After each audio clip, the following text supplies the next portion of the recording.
all good? All right, questions for Coach Caldwell, please. Cam, I know you're no stranger to implementing your system with a new team like you did last year, but how's that process been with this group this summer so far? So far, so good. We're working on playing faster, getting comfortable playing with each other and comfortable playing at pace. I think one thing that helped last year is I knew I needed to tweak some things over the summer, so we started to put everything in a little bit sooner, which I think will pay off. Kind of going off of that, Coach, was there like an aha moment where you really felt like they have your style of play down yet? No. And I don't honestly, it will be a while before I have that aha moment. They have some bright spots, but we also have a lot of work to do. What's been your favorite part of this off season? Just getting to know the players. They're the favorite part of my day. Like, there's a lot of other stuff, a lot of extra stuff to do, but when you get in the gym with your players and you have a team like this that makes you laugh every single day and they work hard every day and they embrace what you bring to the table, like, they're an absolute joy to be around. Where have they improved the most since coming here? I think their fitness and their mindset has gotten like the biggest growth, and then everything else will take care of itself once you have that. When you first got here, what was kind of one of the areas where you felt was most lacking, and how do you feel like the transfers that you brought in have filled in those gaps? Yeah, I think we are deeper. We're a really deep team. We're very balanced. We have a lot of athletes that can play the style of play that we want. We're still working on playing at pace, but I do think we have the tools to do it. How many players do you feel like you're going to play on every single game? We would like to play 10 to 11. Kim, do you think it's harder to evaluate your recruiting? You have a unique system. You obviously will recruit to that system. So whereas the players might not be as highly rated here. Absolutely. Absolutely. You have to be a very, very, very special type of player to play this way. And if you're the number 3 recruit, that's just an example, or whatever recruit, top 10, maybe you don't fit, right? Maybe we just don't recruit you, but maybe you're number 77 and you're perfect for us. And so those are just numbers I'm throwing out. But it has to be a style of play thing, and you need athletes that can score, that can go downhill and transition, that want to play fast. With wanting to play 10 to 11 players per game, just how do you make sure that all of them are at the same preparation level and at the same caliber to be able to still have the same depth out on the court? Yeah, I think you do a lot of individual workouts, you do a lot of skill workouts, you watch a lot of film. I think as coaches today, we were all watching film. I watched film with a lot of individual players, so did our staff. So you're just teaching and then putting them through like maybe a little 10-minute one-on-one workout before practice, and then coaching them all the same. When you want to play positionless and you want to play that way, then you kind of have to coach a little bit differently. With the previous roster, how do you take players who maybe necessarily don't 100% fit your style and work them in for this first season? Yeah, I mean, I think they have embraced it incredibly well. I think they like it. I think they're having fun. And that's just part of it. You just come with a new system and you just teach it rep over and over and over. And I was telling our staff the other day, I said, I promise you the mistakes we're making now, like they want to run back on defense. Like, we will never be able, into just January, we will never be able to get them to run back. If we want to call our press off, we'll never be able to do it. And so it just takes time. How have your veterans like Puckett and Darby really adjusted to the system and continued to be the leaders for this group? They are phenomenal. Absolutely phenomenal. They look like different people. They act like different people. They play incredibly hard. They have a very high ceiling. They have been leaders, but they've also been leaders just by being in the gym. I mean, Sarah gets in the gym almost every day, and so she wants it and she's hungry. Obviously, the pace you want to play requires another level of conditioning. Just what was that first week like with them, getting them used to the conditioning level that you're going to attack this summer? Yeah, it was tough, and it's continued to be tough. And the thing about playing for me is, like, once you meet the standard, we raise the standard. And so they are still working on that, and we condition and we run a lot. They know that, but we've had a lot of great alumni come in and tell them it's worth it. And so I think that helps. Kim, if you have a player who's really good, obviously you want to score a lot of points, shoot threes. You have a player that's really adept at those things, but maybe not as good on defense with that pressure defense. Are you able to bring them up, or are you pretty much what you have is what you got and you got to work around that? Yeah, that's kind of where the film and the skill comes into play. So maybe if you're a step slow, then we show you angles. And then maybe you don't have the speed, but you just take a step back and you have better angles. And so we try to work through all of those things. You can hide some players in the system, right? If you're not the greatest on defense, then you get in the back of the press. If you can't necessarily shoot threes, then we're going to have you run to the rim. And so there's really a role for everyone. You just mentioned you had some former players, and I know you had Michelle Marciniak, Gwen Jackson, and recently. Yeah. What's it been like forming those alum relations for you and getting to have them in the gym? I think it's incredibly important because the alum is the reason, and Pat Summit and everything of the legacy is the reason we have what we have today. And it's the reason the program means what it means.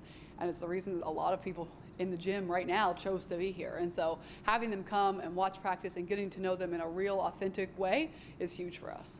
What do you think having alums stop by practice does for the growth of the players? Do they play harder when the alum are there? Do they get advice, things like that? Yeah, they definitely get advice. They ask really good questions. They ask what it takes. The alums have a very great perspective because they've sat there, right? And when you're coaching 18 to 22-year-olds, they don't have any perspective outside of this, and everyone that comes back does. And so we, as coaches, can only say so much, but when people have actually been where they have been, come back and say it, it really makes our job a lot easier.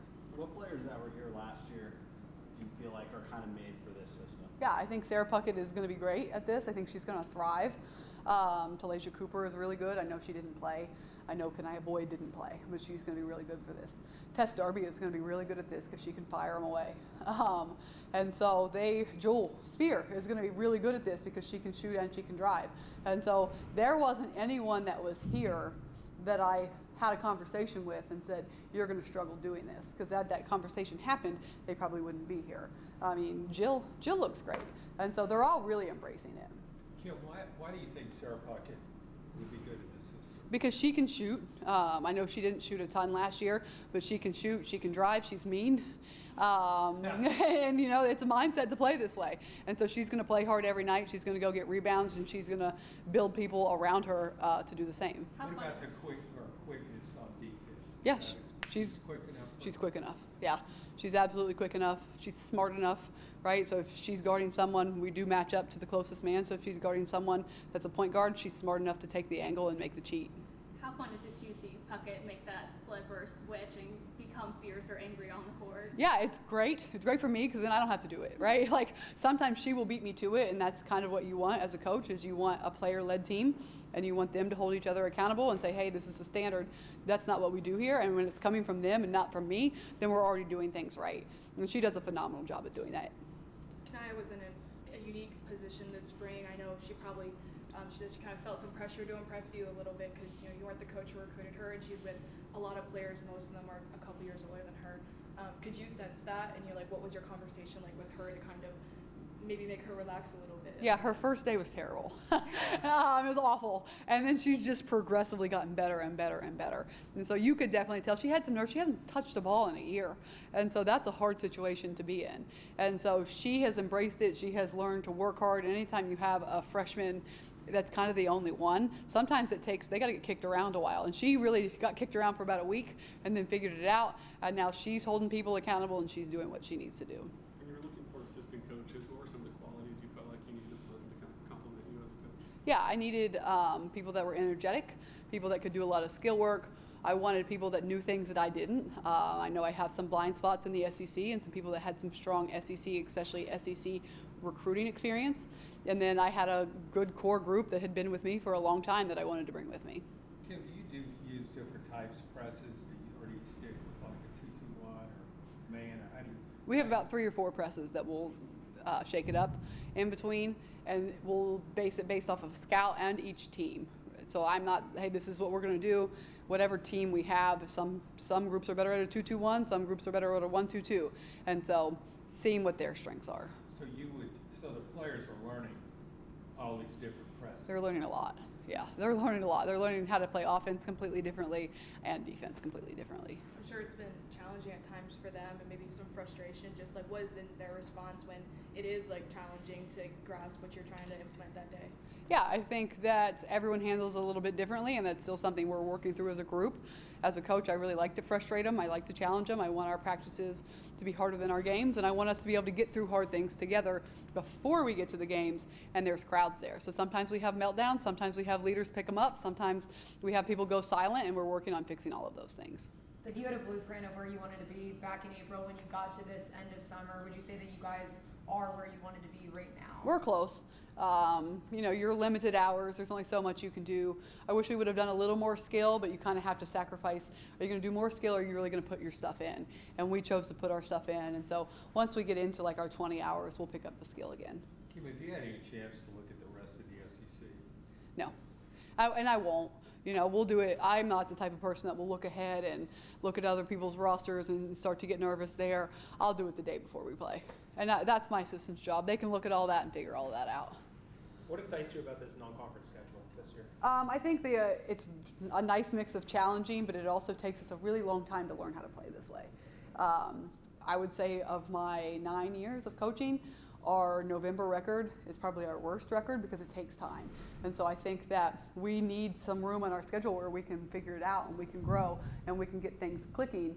I think we have a challenging enough schedule, but we also have enough schedule where we can figure those things out before we get to SEC play. That being said, how important is it for the team and the fan base as a whole to have patience as you try to implement what Yeah, you're doing? it's huge. And as the more media I do, the more I will say it. It takes time. It takes time. It takes time. And I don't know what my win count is, but I know that I would say a handful of them, at least 15 of the losses have been in November and December. So it does take time. And you got to have those conversations with your players too. Is there any specific goal that you're kind of preaching to the team to try to meet this year? We have a whole list of goals that they have kind of come up with, and I'll keep those internally, but they're right on the mark of what they should be. How have you enjoyed being on Tennessee so far? It's great. It's great. It's a pinch me moment every single day, but every time you get in the gym, I just am comfortable in the gym, right? This is not really my wheelhouse, but every time I'm in the gym and I get to be coaching basketball, like they make it great. And I think I hit the lottery with this team just because they're great people. Thank you, Coach. Thank you guys. If you find an